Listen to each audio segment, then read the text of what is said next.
വേഗതയിൽ നമ്മൾ അന്വേഷിച്ച് കൊണ്ടിരിക്കുകയാണ്. ഇന്നലെ മുതൽ മന്ത്രിമാരടക്കം ഉദ്യോഗസ്ഥന്മാരടക്കം എല്ലാവരും ഈ സംവിധാനങ്ങളോടൊപ്പം ഉണ്ട്. നമുക്കിപ്പോഴും കൃത്യത കിട്ടാതെ വരുന്ന ഒരു കാര്യം എത്ര പേർ ഇതിനകത്ത് ഉണ്ടായിരിക്കും എന്നുള്ളതിനെ സംബന്ധിച്ചാണ്. അതിനിയും അന്വേഷണങ്ങളിലൂടെ മാത്രമേ നമുക്ക് മനസ്സിലാക്കാൻ വേണ്ടി കഴിയുള്ളൂ. പല നമ്പറുകൾ വരുന്നുണ്ട്. 30നും 40നും ഇടയിലുള്ള നമ്പറുകളാണ് അധികവും ഉയർന്നു വരുന്നത്.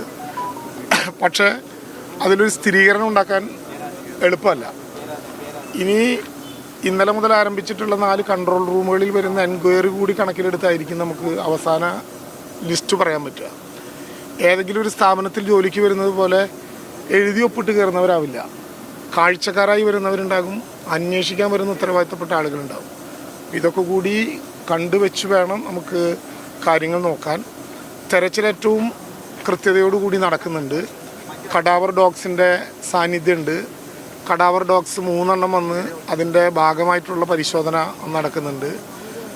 കളക്ടർ പ്രഖ്യാപിച്ചിട്ടുള്ള ഒരു മജിസ്ട്രീരിയൽ എൻക്വയറിയുടെ ഭാഗമായിട്ടുള്ളൊരു അന്വേഷണം നടക്കുന്നുണ്ട്. പെസോൻ്റെ സംഘം വന്ന് ഈ കാര്യങ്ങൾ തെളിവെടുപ്പ് നടത്തിക്കൊണ്ടിരിക്കുന്നുണ്ട്. അപ്പോൾ ഏതെങ്കിലും വിധത്തിൽ ഇവിടെ എത്തിച്ചേർന്ന ആരെങ്കിലും മിസ്സായിട്ടുണ്ടെങ്കിൽ അടിയന്തിരമായി ജില്ലാ ഭരണകൂടവുമായി ബന്ധപ്പെട്ട കളക്ടറേറ്റിലെ കൺട്രോൾ റൂമിലേക്ക് ആ വിവരം തരാൻ ഇത് കേൾക്കുന്ന എല്ലാവരും ഒന്ന് തയ്യാറാകണം. ചില പേടി കൊണ്ടൊക്കെ ആളുകൾ പറയാതിരിക്കുന്നുണ്ടോ എന്നുകൂടി സംശയമുണ്ട്. കാരണം ഇങ്ങനെ വന്നു എന്നറിഞ്ഞാൽ അല്ലെങ്കിൽ ഇതിൻ്റെ ഭാഗമായിട്ട് നിന്നാൽ എന്തെങ്കിലും പ്രയാസം നാളെ ഉണ്ടാകുമോ? അത്തരത്തിലൊരു പ്രയാസവും ഉണ്ടാകേണ്ട കാര്യമില്ല. ആരെങ്കിലും നഷ്ടപ്പെടുകയോ ഇവിടെ വന്ന് വിശദാംശങ്ങൾ അറിയുകയോ ചെയ്യുന്നവരുണ്ടെങ്കിൽ കൺട്രോൾ റൂമിൽ ബന്ധപ്പെടാം. ആ പേടി ഉണ്ടെങ്കിൽ ഞങ്ങളൊക്കെയായി വ്യക്തിപരമായ കാര്യങ്ങളിലൊരു വിവരം തരാം. അതൊക്കെ കൂടി വെച്ചായിരിക്കും ഇപ്പോൾ മറ്റു ഡീറ്റെയിൽസ് വരിക. രാവിലെ 10 മണിക്ക് അടിയന്തര ക്യാബിനറ്റ് യോഗം ചേരുന്നുണ്ട്. ആശുപത്രിയുമായി ബന്ധപ്പെട്ട കാര്യങ്ങളൊക്കെ നേരത്തെ ഞങ്ങൾ അവിടെ സന്ദർശിച്ചതിന് ശേഷം ബന്ധപ്പെട്ട ആളുകളോട് പറഞ്ഞിരുന്നു. DNA ടെസ്റ്റ് നടത്തേണ്ട രാജീവ് ഗാന്ധി സെൻറ്ററിലെ ഡോക്ടർമാരടക്കമുള്ള സ്റ്റാഫ് തൃശ്ശൂരിൽ എത്തിച്ചേർന്നിട്ടുണ്ട്. ആ നടപടിക്രമങ്ങളിലേക്ക് അവർ കിടക്കും. കിട്ടിയിട്ടുണ്ട്. ഇന്നലെ ഇന്നൊക്കെ ആയിട്ട് കിട്ടിയിട്ടുണ്ട്. അതെല്ലാം DNA ടെസ്റ്റ് നടത്തിയാൽ മാത്രമേ പ്രോട്ടോകോൾ അനുസരിച്ചിട്ടുള്ള നടപടിക്രമങ്ങളിലേക്ക് അല്ല, ഒരു വെളിപ്പെടുത്തൽ നമുക്ക് കൃത്യമായിട്ടുള്ളൊരു കണക്കിലൂടെ പറയാം. അങ്ങനെ ഒരു പ്രത്യേകിച്ച് നമുക്ക് ഇങ്ങനെ കിട്ടുന്നത് ഒരു ഓട്ടോപ്സി നടത്തിയിട്ടുള്ളതായിരിക്കും നമുക്ക് പറയാൻ പറ്റുന്ന നമ്പർ. ഓട്ടോപ്സി നടത്തിയ 11 മൃതശരീര ഭാഗങ്ങൾ ഇപ്പോൾ മെഡിക്കൽ കോളേജിലുണ്ട്. 15 മൃതശരീര ഭാഗങ്ങൾ കൂടി ഓട്ടോപ്സി ടെസ്റ്റിന് വിധേയമാകുന്നുണ്ട്.